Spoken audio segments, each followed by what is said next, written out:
After urging Papuan MPs to leave the government and join him in response to the diversion of funds meant for Gulf province, Secretary Havieta learned that those MPs chose to remain with the government. Here is his response to them following this development.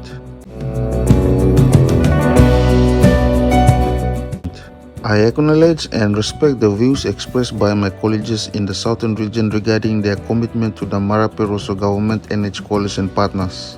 However, I must accept that their stance, while understandably, is unfortunately misguided and does not deter me from adhering to my principles and obligations to the people of Gulf, Southern Islands, Hela, and Central Provinces. My withdrawal from the caucus is not an abandonment of our shared values but a necessary step to defend the interests of Gulf and the wider regions covering Southern Islands, Hela, and Central Provinces.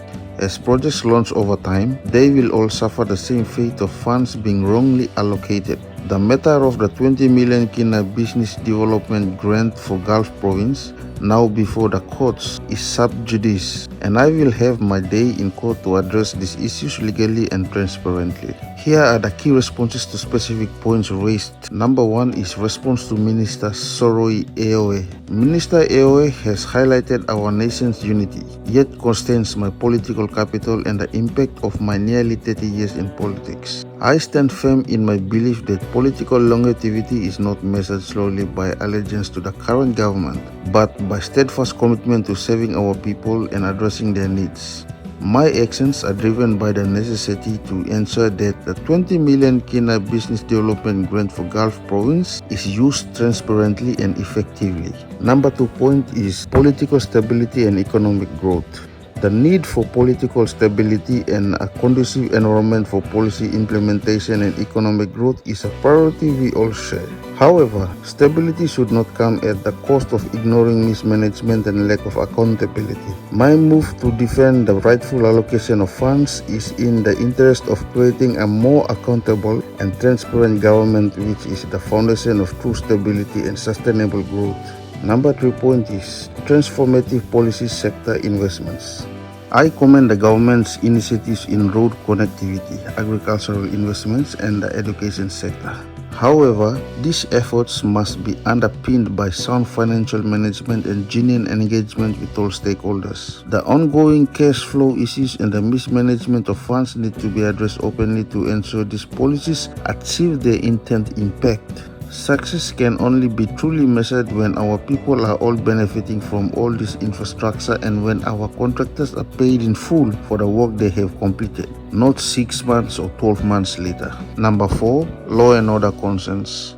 Law and order remain significant concerns for citizens. While the government is making efforts to address these issues, it is imperative that we also focus on the root causes, including economic disparity and lack of opportunities. A transparent and accountable approach to governance will contribute significantly to alleviating these concerns. Our people are lacking opportunities for jobs to support themselves due to stalled investor confidence and our ongoing cash flow issues. We can't even pay our public service on time each fortnight. Number 5 point, support for the Marape-Rosso government. The declaration of loyalty and support for the Marape-Rosso government by the 10 Southern Region MPs is noted. However, it is my duty to highlight that blind loyalty should not override the need for accountability and proper management of public funds. My decision to withdraw from the caucus and seek judicial intervention is a step towards ensuring that our government remains transparent and accountable. Loyalty is gained with trust, and I have lost this in light of the leaders' actions. Number 6 point, opposition's role and framework. The criticisms of the opposition's framework and leadership is acknowledged. However, the focus should remain on addressing the pressing issues within our current administration. Constructive criticism and proactive measures are necessary for improving governance and ensuring the welfare of our citizens. I have not raised any discussions or comments on the opposition. I see this position by my government colleagues as simply a concern that the government is failing and change is coming. To conclude, as this matter is now sub judice, I will have my day in court to present my case. My actions are driven by a loss of faith in the leadership of Prime Minister Hon James Marape, and a commitment to defending the rights and interests of my constituents. If my stance has caused instability, it suggests that there are broader concerns within our government and party that needs to be addressed. I urge my colleagues to join me in seeking transparency and accountability for the betterment of our nation.